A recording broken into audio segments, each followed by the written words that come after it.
Bien, continuamos con el estudio de la palabra de Dios. Romanos capítulo 11.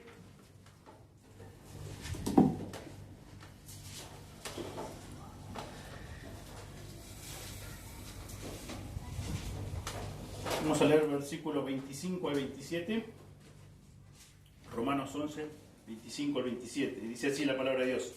Porque no quiero, hermanos, que ignoréis este misterio, para que no seáis arrogantes en cuanto a vosotros mismos, que ha acontecido a Israel endurecimiento en parte, hasta que haya entrado la plenitud de los gentiles. Y luego todo Israel será salvo, como está escrito. Vendrá de Sión el libertador, que apartará de Jacob la impiedad. Y este será mi pacto con ellos, cuando yo quite sus pecados. Amén. Hasta aquí la porción bíblica. Señor, nuevamente muchas gracias por esta linda oportunidad que nos has dado en esta mañana de podernos reunir aquí en tu casa, en este lugar, Señor, como iglesia, que es lo más importante, Señor, como vemos en la historia de tu iglesia primitiva, Señor, los comienzos de tu iglesia, Señor, que se reunían en las casas. Señor, en sí no es, la importancia no está en el lugar, Señor, en el edificio, sino en que un grupo de tus hijos, alcanzados por tu misericordia, salvados solo por gracia, Señor, se puedan reunir con el propósito principal de glorificar tu nombre, como lo hemos hecho a través de los signos de alabarte, de adorarte, con cada cosa que hicimos, Señor, hasta este momento, y queremos seguir haciéndolo. Te rogamos, Señor, que una vez más, Señor, tu Espíritu Santo nos ilumine, Señor, y podamos seguir comprendiendo lo que esta carta a los romanos, Señor, tan rica, tan especial, tan maravillosa, Señor, nos enseña, nos ha enseñado, Señor, y pedimos, Señor, que podamos aprender más en esta mañana. Bendice, Señor, a los niños que también puedan aprender un poquito más, Señor, de ti. Y, Señor, ayúdanos, Señor, a ser siempre fieles a tu palabra. Pedimos, Señor, que bendigas a cada uno de los presentes. Pedimos todo en el precioso nombre de Jesús. Amén. Amén. Glorificar la soberanía de Dios. Así titulé el mensaje de hoy, basado en los versículos 25 al 26a de Romanos 11. La razón más cierta por la que Dios redimirá a Israel es que su palabra de promesa, como ya hemos estudiado, se cumple para alabanza de su gloria. Tal como Él ordenó en su soberanía. Allí en Isaías 43, 21 dice: este pueblo, Israel, he creado para mí, mis alabanzas un día publicará. Este pueblo, Israel como nación, he creado para mí, mis alabanzas un día publicará. Y como hemos visto en estos últimos capítulos, del capítulo 9 al capítulo 11, que estamos terminando ya prácticamente, hemos visto que Pablo, el enfoque principal de él ha sido que nosotros podamos entender, en su momento obviamente lectores originales pudieran entender el trato especial que ha tenido Dios con su nación, Israel. Cómo ha demostrado su gracia, cómo han alcanzado por gracia, cómo han sido salvos por gracia, y los que aún no han sido salvos todavía los serán, y los serán por gracia. Y Dios es soberano. Y Dios, como leíamos hoy en el Salmo 135, lo que quiere, lo hace. Como hemos visto una y otra vez en distintas citas bíblicas, Dios lo que dice, lo cumple. Lo cumple. Y es interesante una vez más que Pablo advierte a los creyentes gentiles de aquel momento, aquellos que recibían la carta, aquellos que oían la lectura de esta carta. Les advierte una vez más que no se jacten, que no se vanagloríen, debido a que parte de Israel, muchos judíos, todavía permanecían en incredulidad. Y cuántas veces nosotros pecamos de jactancia personal, de vanagloria. Pensaba mientras estudiaba esta porción bíblica, y hoy mientras cantabas también, de que aún nosotros como creyentes, cuántas veces sentimos cierto orgullo, cierta soberbia por tener al Dios verdadero en nuestro corazón, en la tercera persona de la Trinidad del Espíritu Santo. Y cuántas veces tenemos una actitud arrogante hacia los que todavía no han creído. Y cuántas veces nos olvidamos de que Dios ha tenido gracia para con nosotros. Y venía a mi memoria una y otra vez lo que dice Efesios 4:32.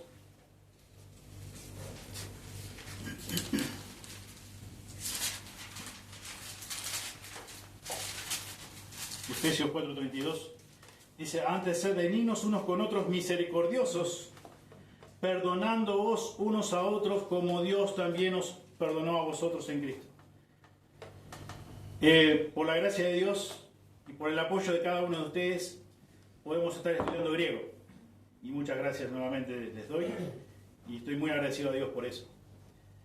Porque el único propósito, como decimos con Celino una y otra vez, es para estudiar mejor la Biblia, para entender mejor la Biblia, pero no para vanagloriarnos, sino para poder enseñar mejor, para poder comunicar mejor la palabra de Dios, para poder ser más preciso. Y es interesante que en el original, en el griego, esta palabra que nuestra traducción dice perdonándonos y os perdonó, la palabra en el original es caris, que significa gracia. Significa gracia. Y Pablo acá está diciendo, nosotros debemos tener gracia unos con otros, así como nosotros hallamos gracia ante los ojos de Dios, así como Cristo tuvo gracia para con cada uno de nosotros.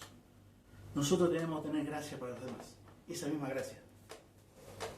Y acá está hablando justamente del perdón, así de esa misma forma. Y es interesante que nosotros nunca olvidemos que si nosotros es justamente por la gracia de Dios que somos sus hijos. Y si sabemos algo más que el resto, es por la gracia de Dios. Todo es por gracia. Y a la hora de querer anidar cierto orgullo en nuestro corazón, acordémonos de esto, que nosotros no teníamos ninguna condición buena, y hoy día tampoco, por la cual van a gloriarnos, por la cual tener orgullo personal. Nunca nos olvidemos que de gracia hemos recibido, de gracia damos, perdonándoos unos a otros. Y pensaba también que muchas veces decimos, bueno, contra el incrédulo, pero no necesariamente a veces con el incrédulo. Esto es amplio y esto es para todos. Hermanos en la fe y no en la fe. Debemos dar gracia, extender gracia, porque de gracia hemos recibido. No teníamos nada, como ya sabemos, como hemos estudiado una y otra vez, no teníamos nada bueno para ofrecer. Nada. Entonces, ¿de qué nos vamos a jactar? Y es la idea de acá el apóstol Pablo, acá en esta carta a los romanos, que repite una vez más a los gentiles.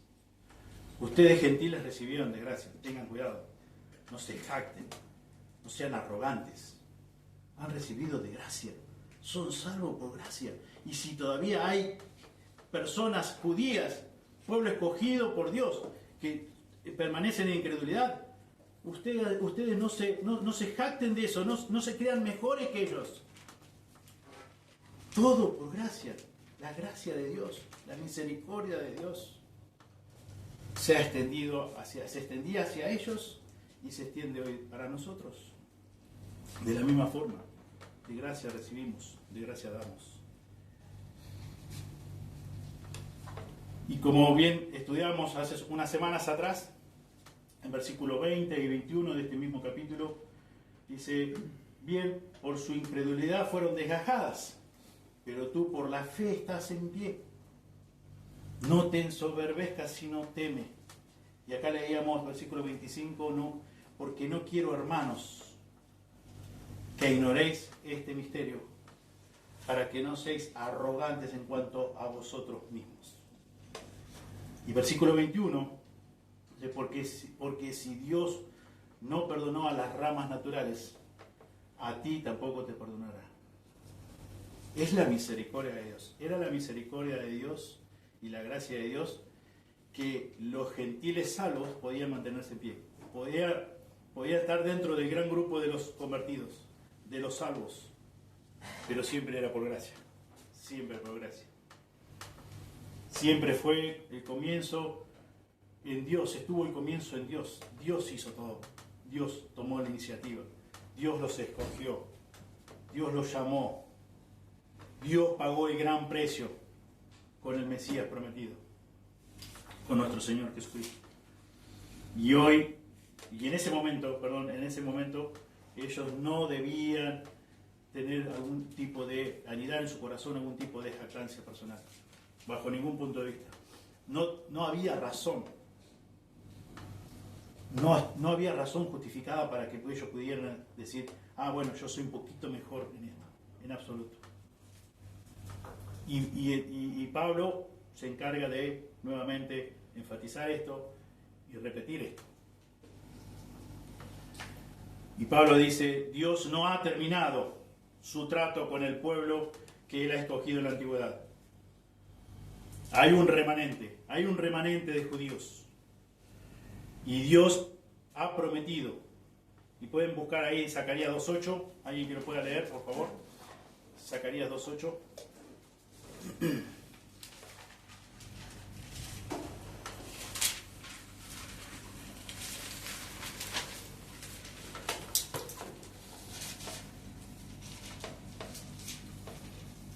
Porque así ha dicho Jehová de los ejércitos, tras la gloria me enviará a él a las naciones que os despojaron, porque el que os toca la línea de su ojo. Muy bien. Como para que tuvieran una idea, se estaban metiendo con el pueblo de Israel. Tened cuidado, es el pueblo escogido por Dios. Fue la decisión de Dios. Dios preordenó eso, Dios determinó eso. Y al mismo tiempo, para Pablo, como ya hemos visto anteriormente, como hoy mencionaba, el capítulo 9 hasta ahora capítulo 11, esta era una razón por la cual él tenía gran gozo, una gran expectación, y por lo tanto comunica a judíos y a no judíos, a judíos y a gentiles, que diciéndole, porque no quiero, hermanos, que ignoréis este misterio maravilloso. Al final de la epístola, Pablo define este misterio como la revelación de algo que se ha manifestado oculto desde tiempos eternos, pero que ha manifestado ahora, que por las escrituras de los profetas, según el mandamiento del Dios eterno, se ha dado a conocer a todas las gentes para que obedezcan a la fe. Romanos 16, 26. Y antes que Pablo identifique y explique a qué se refiere cuando dice misterio, del cual habla acá, del cual menciona acá, una vez más previene a que los gentiles tengan mucho cuidado con el orgullo personal. Mucho cuidado con el orgullo. Y les advierte que se abstengan de inferir que las verdades de este misterio son razones para volverse arrogantes en cuanto a ellos mismos. Y vamos a ver dos componentes de este misterio, del cual se refiere el apóstol Pablo. El primer componente de este misterio es un endurecimiento espiritual, en parte, como dice Pablo, que ha acontecido a Israel. Y es interesante acá que dice, en parte, no tiene que ver con un misterio parcial, sino con Israel, con toda la nación de Israel, con el pueblo de Israel. Es decir, aquellos que son endurecidos totalmente, muertos espiritualmente, pero no todo judío ha sido endurecido. Y esa es la esperanza y ese es el gran gozo del apóstol Pablo, por el cual él tenía gran peso y dolor y continuo dolor en el corazón, como veíamos hace varios meses atrás, en capítulo 9. Como siempre, en todas las épocas de la historia de la redención, Dios en su soberanía ha preservado para sí un remanente de creyentes. Debemos glorificar la soberanía de Dios. Y esto es una razón, un componente que da realmente mucho gozo a Pablo. Y es justamente, él lo quiere comunicar. Y lo recalca como lo hemos visto en los primeros versículos de este capítulo 11, cuando dice, digo pues, ¿ha desechado Dios a su pueblo? En ninguna manera, porque también yo soy israelita, de la descendencia de Abraham, de la tribu de Benjamín. ¿No ha desechado Dios a su pueblo, al cual desde antes conoció? ¿No os sabéis que dice de Elías la escritura, cómo invoca a Dios contra Israel diciendo: Señor, a tus profetas han dado muerte y tus altares han derribado, y solo yo he quedado y procuran matarme. Pero, ¿qué le dice la divina respuesta? Me he reservado 7,000 hombres que no han doblado la rodilla delante de Baal. Así también aún en este tiempo ha quedado un remanente escogido por Caris. Gracias. Y si por gracia, ya no es por obra. De otra manera, la gracia ya no es gracia. Y si por obra, ya no es gracia. De otra manera, la obra ya no es obra. ¿Qué pues? Lo que buscaba Israel no lo ha alcanzado, pero los escogidos sí lo han alcanzado. Y los demás fueron endurecidos. Como está escrito, Dios les dio espíritu de estupor, ojos con que no vean y oídos con que no oigan, hasta el día de hoy. Y David dice: se ha vuelto su convite en trampa y en red, en tropezadero y en retribución. Se han oscurecido sus ojos para que no vean, y agóbiales la espalda para siempre. Nuevamente vemos el común denominador: sean judíos o gentiles. Dios tiene misericordia del que quiere tener misericordia. Dios extiende su gracia. Y son salvos todos por gracia. ¿Se acuerdan cuando leíamos una y otra vez lo que dice Deuteronomio acerca de por qué Dios decidió escoger a Israel? Y ellos se creían un mejor pueblo que el resto, mejor nación. Y Dios le dice: momento, ustedes eran el pueblo, la nación más insignificante de todas. Fue mi decisión elegirlo, no porque ustedes brindaran buenas razones para elegirlos. Y llevándolo a nuestro terreno, hoy nosotros gentiles, de la misma forma, como ya hemos estudiado. Nada bueno para ofrecer a Dios. Nada bueno para que Él se fijara en nosotros y no en otra persona. Solo su gracia, solo su misericordia. Y también aquí la expresión hasta que se refiere a algo temporal. Plenitud indica cumplimiento final y juntas denotan transitoriedad. El endurecimiento durará nada más que el tiempo que Dios ha determinado. Dios lo maneja. Dios preordena todas las cosas. Y Dios ha determinado un tiempo para todos. Un tiempo que el pueblo de Israel, como bien explica Pablo, permanecía en incredulidad. ¿Hoy hay incrédulos? Sí. Y Dios salva cuando quiere salvar. Dios extiende su misericordia. Dios ha determinado. Nosotros no sabemos quiénes van a ser salvos, quiénes no. Y sí, a nosotros nos manda que comuniquemos el Evangelio, que oremos por los incrédulos. Pero Dios ha preordenado todo desde antes de la fundación del mundo. Empezó cuando Israel rechazó a Jesús como su Mesías y Salvador, y terminará cuando haya entrado la plenitud, dice Pablo, según acá Romanos 11. La plenitud, cuando haya entrado la plenitud de los gentiles. Aquí, haya entrado, es la traducción de un término griego, de un verbo precisamente, que Jesús empleaba con frecuencia. Lo usó para hacer referencia a la entrada al reino de los cielos o al reino de Dios. Fíjense, en Mateo 5:20.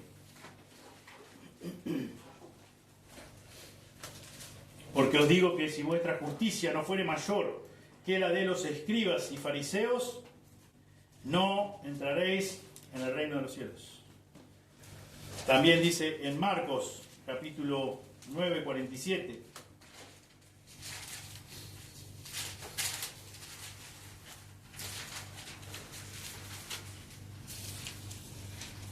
Y si tu ojo te fuera ocasión de caer, sácalo. Mejor te es entrar en el reino de Dios con un ojo que teniendo los dos ojos ser echado al infierno. Mejor te es entrar en el reino de Dios hasta que haya entrado la plenitud de los gentiles. Y podemos leer uno más en el Evangelio de Juan 3:5. Conocemos bien el relato de Jesús y Nicodemo, y dice 3:5 del Evangelio de Juan: respondió Jesús, de cierto te digo, que el que no naciere de agua y del Espíritu, que dice, no puede entrar en el reino de Dios. Jesús mismo usó con frecuencia este verbo para referirse a entrar en el reino de Dios, a entrar al deleite eterno, a la majestad de Dios mismo. Entrar a la vida eterna, dice también en Marcos 9:43.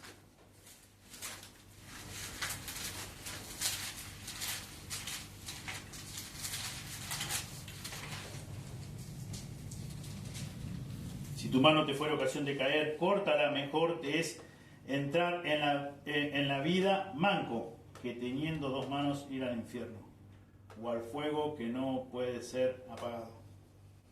Entrar en la vida. Y el versículo 45, un poquito más adelante, dice, y si tu pie te fuera ocasión de caer, córtalo. Mejor te es entrar a la vida cojo que teniendo dos pies y ser echado en el infierno, al fuego que no puede ser apagado. Y si se fijan, dice, donde el gusano de ellos no muere. Y el fuego nunca se apaga. Una y otra vez vemos que Jesús usa este verbo para referirse a lo mismo. Y Pablo acá se refiere a todos aquellos gentiles, hasta el último gentil que haya entrado, hasta ahí, hasta ese momento. Durará el endurecimiento del pueblo de Israel. ¿Y eso quién lo ha determinado? Ese tiempo, ¿quién lo ha determinado? Dios. Dios ha determinado ese tiempo. Y mientras tanto, lo que sí está siendo enfático el apóstol Pablo, a que los gentiles de aquel momento que leían esta carta, que recibieron esta carta, no se vanagloriarán, porque como hemos dicho ya, solamente ha sido por gracia que ellos pudieron conocer la verdad, ser salvos, ser hijos de Dios, nacer de nuevo. Y la incredulidad de Israel durará solo hasta que el número completo de los gentiles escogidos por Dios hayan accedido a la salvación. El llamado especial de Pablo fue a ser ministro del Señor a los gentiles, ministrando el Evangelio de Dios, para que los gentiles les sean ofrenda agradable, santificada por el Espíritu Santo. Eso dice aquí en Romanos un poquito más adelante, 15, versículo 16. En Tito 1:1, Pablo se refiere a sí mismo como apóstol de Jesucristo, conforme a la fe de los escogidos de Dios. Conforme a la fe de los escogidos de Dios. ¿Se dan cuenta? Dios determina todo, Dios hace todo. Y si, como hemos dicho y como sabemos, como revelan las Escrituras, en muchísimos pasajes, si hoy somos sus hijos, si hoy somos hijos del Dios vivo, verdadero, del altísimo Dios, del sublime Dios, del todopoderoso Dios, del eterno Dios, es solamente por su gracia, es solamente porque quiso tener misericordia de nosotros, no por otra razón, no por otra razón. Y eso es algo que ellos debían entender y tener presente en sus mentes todos los días, como también nosotros. Y aquí Pablo les dice, hermanos, quiero que no ignoréis, dice versículo 25, porque no quiero, hermanos, que ignoréis este misterio, para que no seáis arrogantes en cuanto a vosotros mismos. Dios ha determinado que ustedes sean salvos. Dios ha querido que ustedes sean salvos. Bueno, no se van a gloriar de eso, porque ustedes no tenían ningún mérito bueno para que Dios los salvara. Y tampoco miren con soberbia por encima del hombro a los que todavía permanecen en incredulidad, porque saben que cuando Dios se cumpla el número de los escogidos de Dios, gentiles, entren a la salvación, entren a la vida eterna, conozcan al Dios verdadero y a Jesucristo a quien Él ha enviado, Dios dejará de endurecer esos corazones, tocará esos corazones y Israel será salvo. No te ensoberbezca, dice versículo 20, sino teme. Porque por la gracia de Dios, por la misericordia de Dios, quiso salvarte por medio de la fe y hoy puedes estar en pie. Como veíamos hace unas semanas atrás, el que cree estar firme, mire que no caiga. Y después de haber dicho esto, Pablo, también para Pablo es, como decíamos recién, es un tremendo gozo. Porque, ¿se acuerdan cuando estudiábamos los primeros versículos del capítulo 9? Que Pablo declaraba, verdad digo, en Cristo no miento y no miento y mi conciencia me da testimonio en el Espíritu Santo, que tengo gran tristeza y dolor y continuo dolor en mi corazón, porque deseara yo mismo ser anatema, separado de Cristo por amor a mis hermanos, los que son mis parientes según la carne, judíos. Pongo a Cristo de testigo, que estoy diciendo la verdad, que no miento. Y dice Pablo, versículo 2, que tengo gran tristeza y continuo dolor en mi corazón. Y si existiera la posibilidad de yo ser condenado, de ser maldito, de ser castigado en ese lago de fuego que leíamos hace un momento, que nunca será apagado, donde el gusano no va a morir, si existiera la posibilidad de yo ir ahí a ese lugar, con tal de que mis hermanos fueran salvos, estaría dispuesto, dice Pablo. Y estoy diciendo verdad, dice. Verdad digo en Cristo, inspirado por el Espíritu Santo de Dios. Muy serio lo que está declarando acá Pablo. Muy abierto. Da a conocer lo que realmente pasaba por su corazón. El gran amor que él tenía por sus hermanos. Por sus parientes. Como dice acá. Que son mis parientes según la carne. Entonces ahora, capítulo 11. De poderle decir esto, para Pablo era un gran gozo. Un gran gozo. Tremendo gozo. Se inflaría el corazón del apóstol Pablo al escribir esto. Y en 10.1 también vimos, hermanos, ciertamente el anhelo, dice, de mi corazón y mi oración a Dios por Israel, por mis parientes, por los judíos que todavía permanecen en incredulidad, que dice, es para salvación. Es para salvación. Así que imagínense el tremendo gozo de poder escribir esta gran verdad. Que Dios le estaba diciendo, Pablo, deja escrito esto. Esto va a ocurrir. Yo he determinado esto. Y el corazón de Pablo se regocijaba en el Señor. Se llenaba de gozo. Gozo del Señor, gozo verdadero. Por esta gran verdad. Todo Israel será salvo, dice Pablo. Antes que todo Israel sea salvo, sus miembros incrédulos e impíos serán separados a un lado por la mano inerrante del juicio divino. Vayamos por favor un momento a Ezequiel, capítulo 20, versículo 33.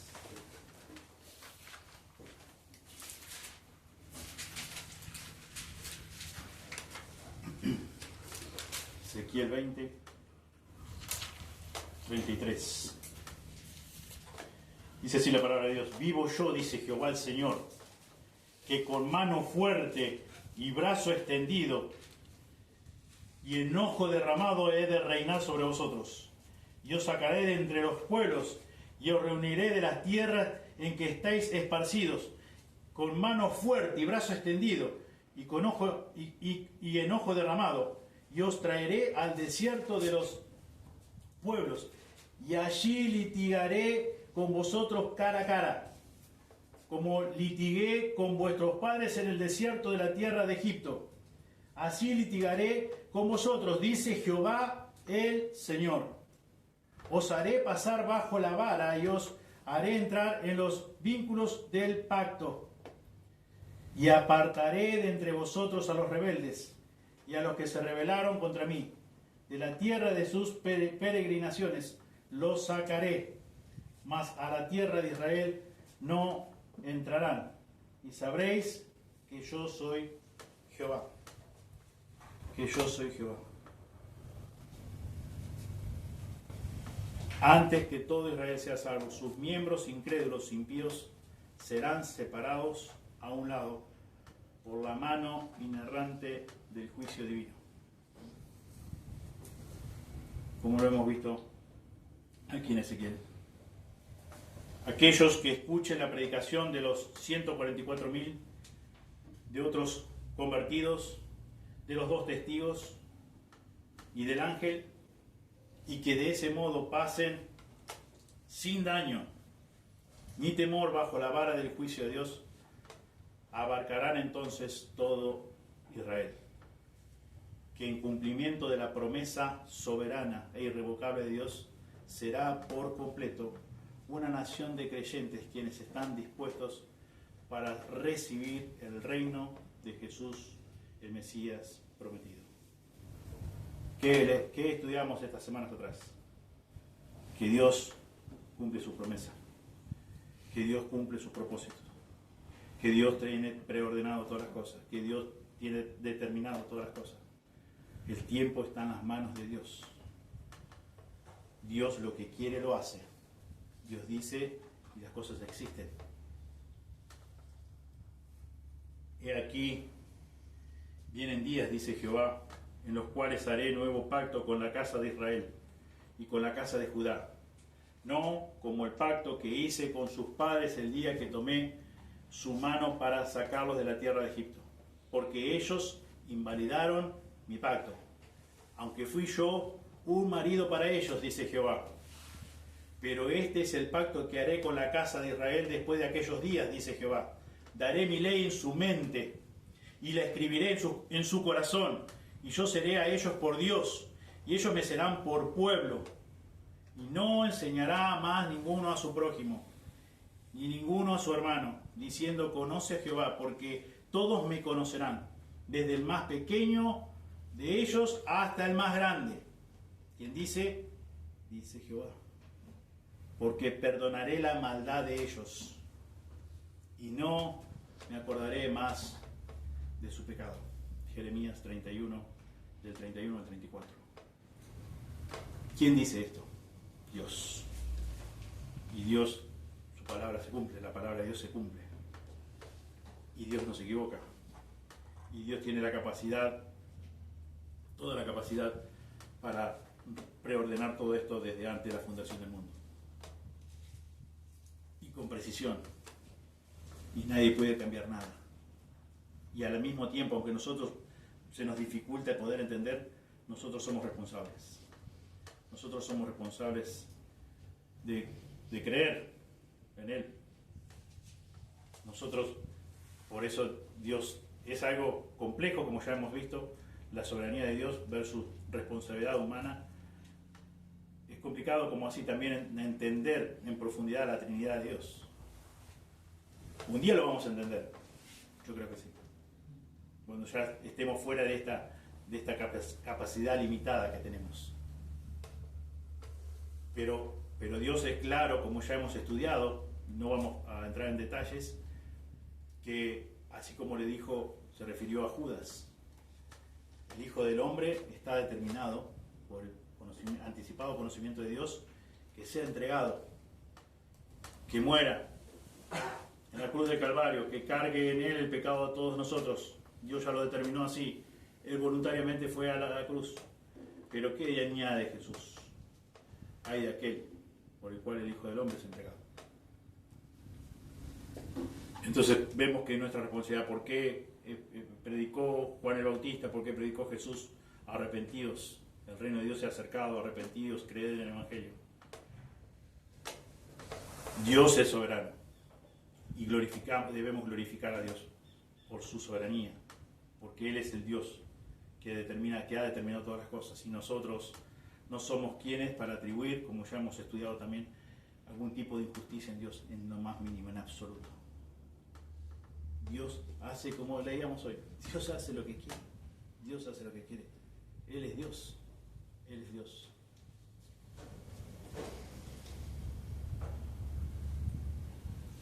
Aquí encontramos en el Nuevo Testamento también algo que puede ser de ayuda para nosotros para entender esta verdad a la cual Pablo se refiere, y es ese plan de Dios que podemos ver en 3 etapas, predicho en el Antiguo Testamento y proclamado en el Nuevo. Allí, alrededor del 50 después de Cristo, en Jerusalén, se reunieron los apóstoles y los ancianos en un concilio para discutir si los gentiles tenían o no que someterse a la ley mosaica que incluía la circuncisión a fin de ser salvos, según Hechos 15, 1 al 6. Después de ese debate considerable y que incluyó declaraciones del apóstol Pedro, Pablo y también Bernabé, Jacobo responde diciendo: varones hermanos, oídme. Simón Pedro ha contado cómo Dios visitó por primera vez a los gentiles para tomar de ellos pueblo para su nombre. Y con esto concuerdan las palabras de los profetas, como está escrito: después de esto volveré y reedificaré el tabernáculo de David, que está caído, y repararé sus ruinas, y lo volveré a levantar, para que el resto de los hombres busque al Señor. Y todos los gentiles, sobre los cuales es invocado mi nombre, dice el Señor, que hace conocer todo esto desde tiempos antiguos. Después que Israel sea relegado temporalmente, Dios reunirá para sí a creyentes gentiles. Y luego, después de esto, restaurará y reclamará a su pueblo antiguo Israel, que podemos decir en sentido figurado, el tabernáculo de David. Y por último, establecerá su reino sobre la tierra. Dios ha determinado esto, ha dado a conocer, como dice el pasaje, desde tiempos antiguos. Dios es glorificado por su soberanía. Debemos glorificar a Dios. Dios ha establecido, y como veíamos recién, para el apóstol Pablo, esto fue un tremendo gozo para él. Fue algo maravilloso. Un misterio maravilloso, como decíamos. Dios ha querido que fuera así, como ya hemos estudiado anteriormente. Que algunas ramas fueran desgajadas, otras injertadas. Pero un día, como leíamos acá al principio del versículo 26, todo Israel será salvo como está escrito. Como está escrito. Y Dios, desde la antigüedad, desde mucho antes que el mundo existiera, lo que nosotros conocemos, Él ya tenía preordenado todo. Como dijimos más de una vez, Dios no usa plan B, jamás.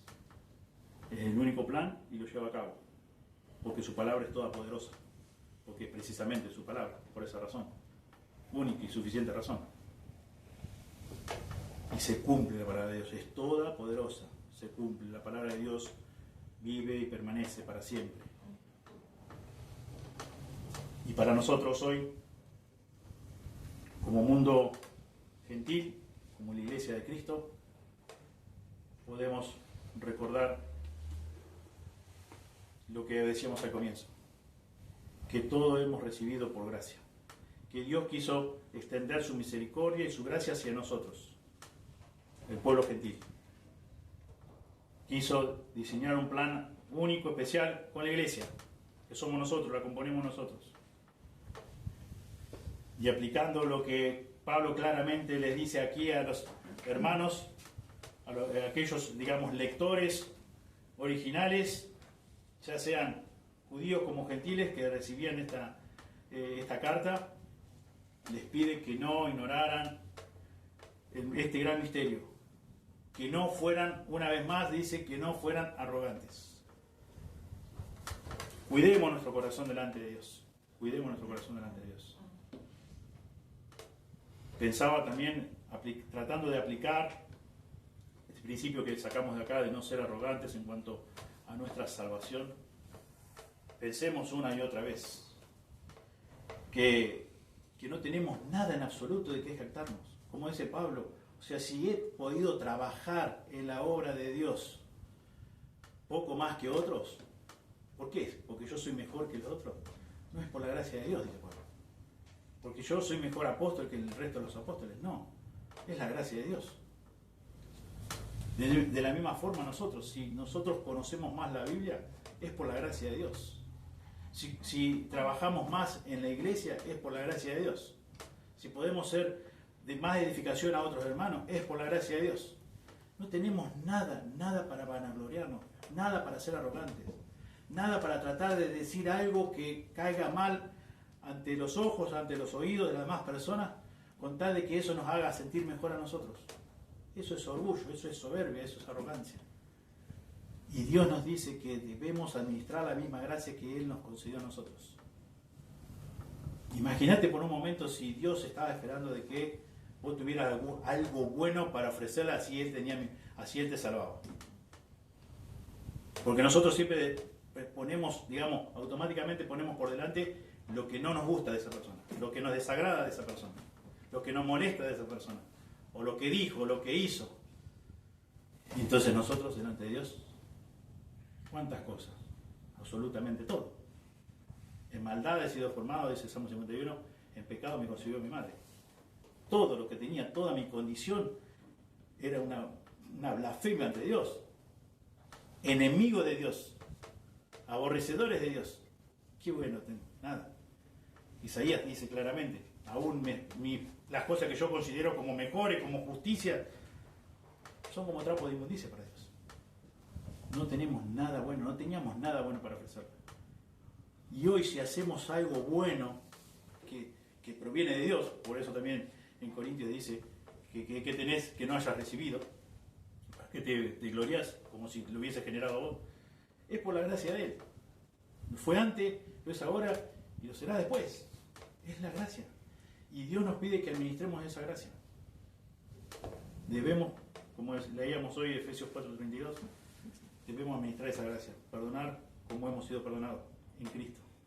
Fuimos perdonados no un gran porcentaje, no casi el total. Fuimos perdonados el 100%. El 100%. De la misma forma dice, nosotros debemos perdonar. Quiere decir que no debe haber nada malo que nos impida tener una buena relación. Como hemos estudiado también algunos miércoles atrás, administrar ese amor, con conocimiento bíblico, pero en amor, no separado. No solamente conocimiento y el amor lo dejamos por allá, o solo amor y sin conocimiento. No, las dos cosas juntas. Verdad en amor.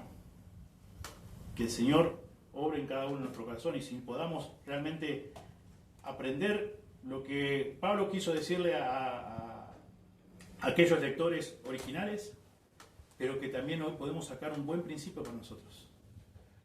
Recuerden, una vez más, Pablo le dice, lo que repite en cierta forma lo que dijo en versículo 20. Pero tú por la fe estás en pie. No te ensoberbezcas, sino teme. Es solo por la gracia de Dios. No seamos arrogantes en cuanto a nosotros mismos. Dios bendiga su palabra. Oremos. Señor, muchas gracias una vez más por tu palabra, porque tu palabra es viva, es eficaz, es precisa, permanece para siempre. Pensar que cuántos años hace que está escrito esta carta a los romanos, Señor, y que fue tan necesaria para aquellos hermanos entenderla, comprenderla y obedecerla, como también para hoy y para nosotros, Señor. Las circunstancias son totalmente distintas, muchas veces hay una cultura de por medio, hay muchas cosas modernas hoy día de las cuales, Señor, nos rodean, Señor, y muchas veces ejercen cierta presión, pero tu palabra no ha cambiado, tu palabra es la misma, y nuestra condición de ser humano es la misma. Señor, por naturaleza somos orgullosos, somos arrogantes, queremos llamar la atención, queremos sobresalir del resto, no toleramos, no somos pacientes, no somos mansos, no perdonamos, no tenemos la gracia que deberíamos tener como hijos tuyos para los demás. Señor, perdónanos y ayúdanos, Señor, a administrar esa gracia que hallamos delante de tus ojos. Tú nos perdonaste todos nuestros pecados, todos, absolutamente todos. Señor, que seamos más conscientes de eso, Y tú nos pides que seamos benignos, que administremos esa gracia. Señor, y como hemos visto en esta mañana, tú nos recuerdas que no seamos arrogantes, Señor. Perdónanos, como dije recién, por todos nuestros pecados, por nuestro pecado de orgullo personal, y que, Señor, pueda, Señor, siempre estar examinando mi corazón frente a la luz de tu palabra, para poder mantener esa actitud humilde siempre, en todo lo que diga, en todo lo que haga, que examine si realmente es para alimentar mi orgullo o realmente es para glorificarte a ti, Señor. Tu palabra dice que así sea que comamos un pedazo de pan o tomemos un vaso con agua, Señor, lo hagamos para tu gloria. De la cosa más rutinaria, Señor, de la cosa más sencilla, Señor, a lo que podamos pensar más trascendental. Pedimos, Señor, que podamos realmente glorificarte de verdad, de corazón, con actitudes, Señor, que después sean llevadas, Señor, a exteriorizarse a través de las acciones, de las buenas acciones, Señor. Pedimos por cada hermano, por cada persona que está aquí en esta mañana. Pedimos todo en el precioso nombre de Jesús. Amén.